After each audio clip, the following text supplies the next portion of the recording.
is the Russia-US conflict fought in Ukraine. I say Russia-USA deliberately because there is no doubt now that this is precisely what it is and always was. What was being touted in the media at that time, when it all started and it came as a surprise attack, was a big lie, a PR test actually noted by others back then. Because it was all known and well planned in advance, as we now know, as far in advance as before 2014 Ukraine coup d'etat orchestrated by the US government. Remember Victoria Nuland's boasting of the $5 billion invested in Ukraine at that time? Why? Turns out that was just seed money for what we're seeing right now and what we've been seeing for the past year. By now it reached 73.2 billion euros. And guess what? Even the Nordstream pipes blowout was being planned at least as early as December 2021 with the blessing of President Biden. Read the recent article by investigative journalist Seymour Hersh for the full story. He actually won a Pulitzer Prize back in the 70s for uncovering a similar crime, or even worse, related to Vietnam. What strikes me in all this is the brutal planning long term to have Ukraine and the Ukrainians pay the price with their blood and their children's lives, with their families dislocated and scattered all over. This is not a mere accident or a Russian surprise invasion. It was all meticulously planned by the Western and Ukrainian elites in power. In July 2022, Ukrainian Defense Minister Oleksiy Reznikov openly declared that the country should be viewed as a testing ground for US defense contractors. We are inviting arms manufacturers to test new products here, he said. And this is not in some dark ages. It's 21st century. Doesn't this strike you as deviant? I mean, we've been lulled gradually to accept these things as normal and even cheer the West up on it. But this is such a Machiavellian psychopathic behavior.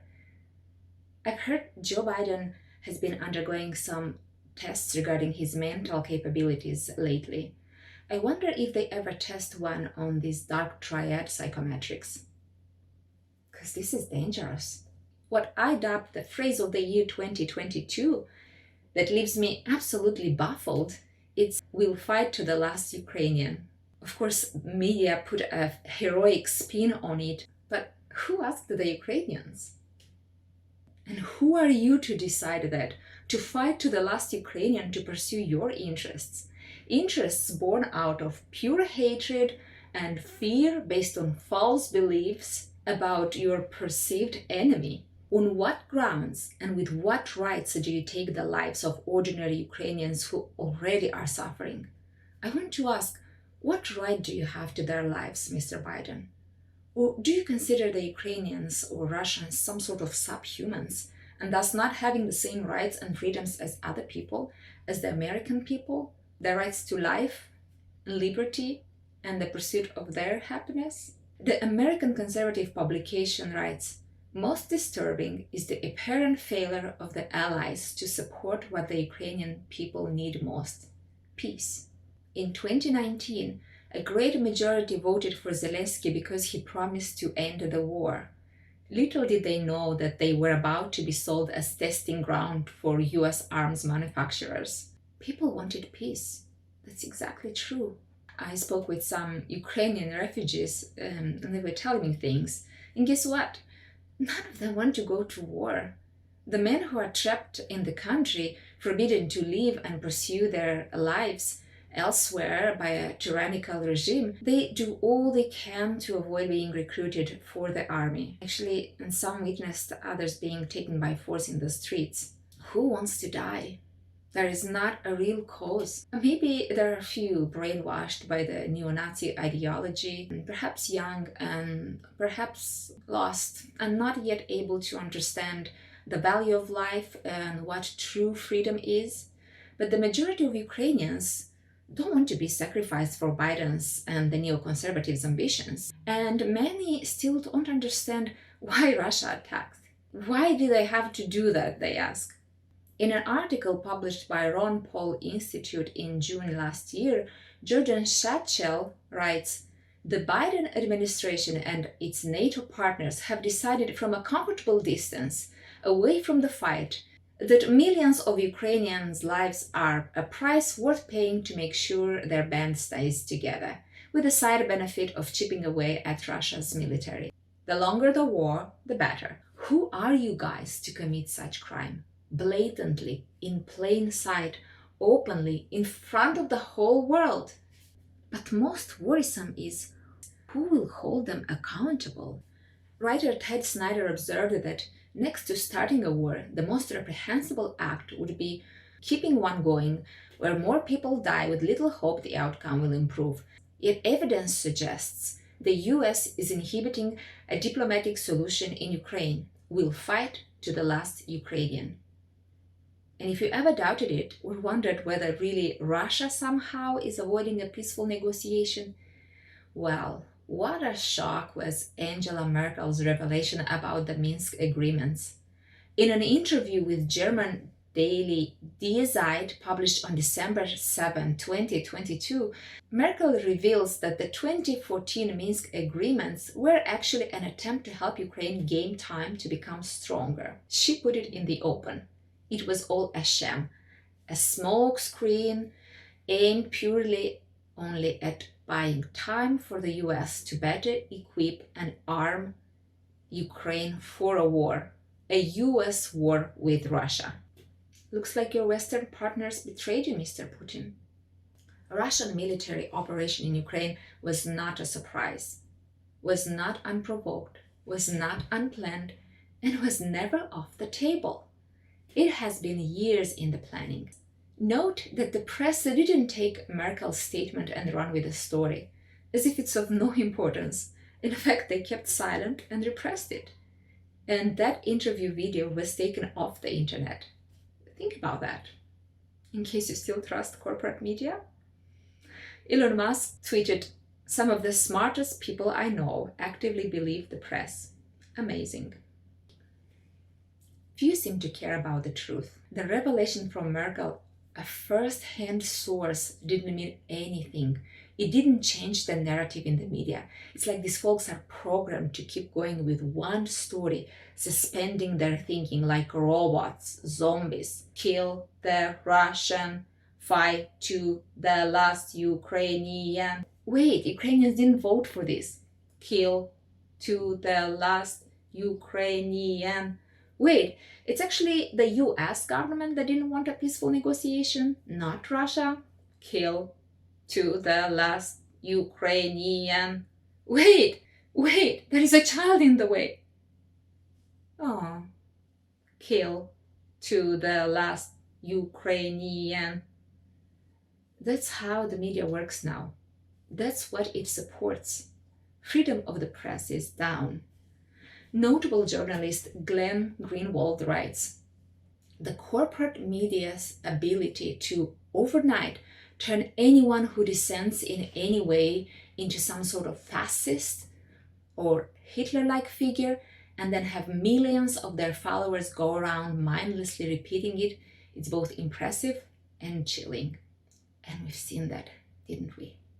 Elon Musk's father tweeted, "The worst offender in the US government's censorship and media manipulation is an obscure agency called GEC, Global Engagement Center, of the US State Department, of course."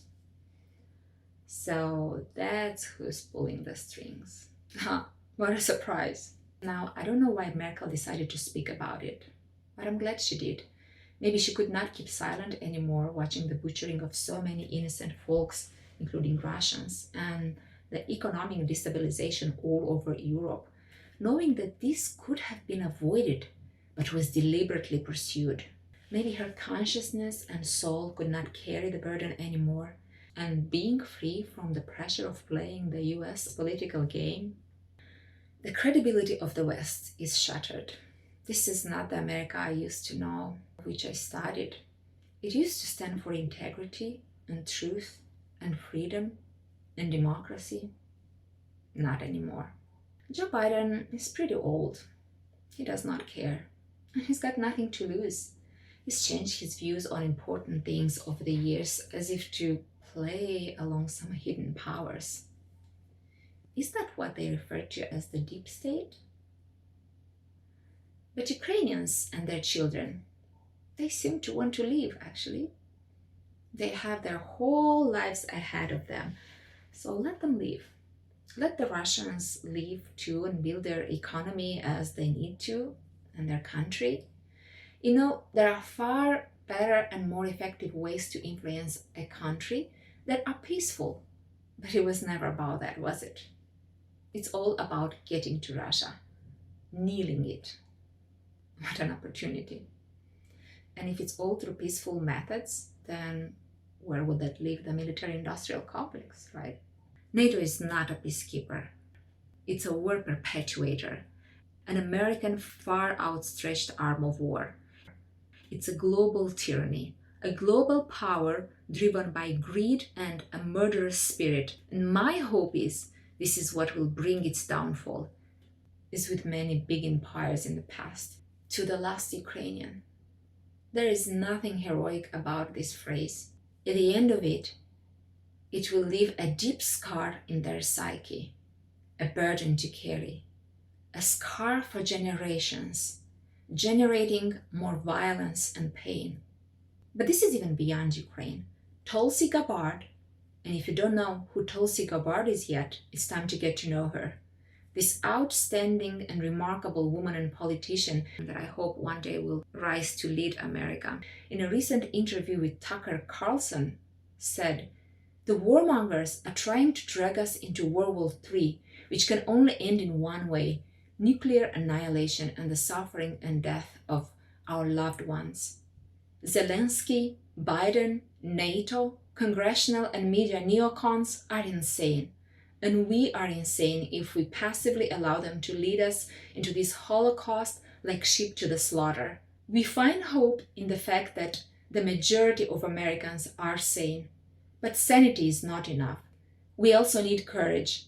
The courage to stand up to the powerful warmongers and in unison declare, "No, we will not allow you to destroy our families, communities, environment, country, and the world." For those of you who support Biden's government and its actions, and the money spilled into fighting to the last Ukrainian, think of your comfortable lives and your children, and consider that maybe supporting an overkill to the last Ukrainian is not the best contribution and legacy to leave behind. Thanks for tuning in. I'll be back with more eventually, so join my channel and help me spread the word. Share this and join me on locals.com.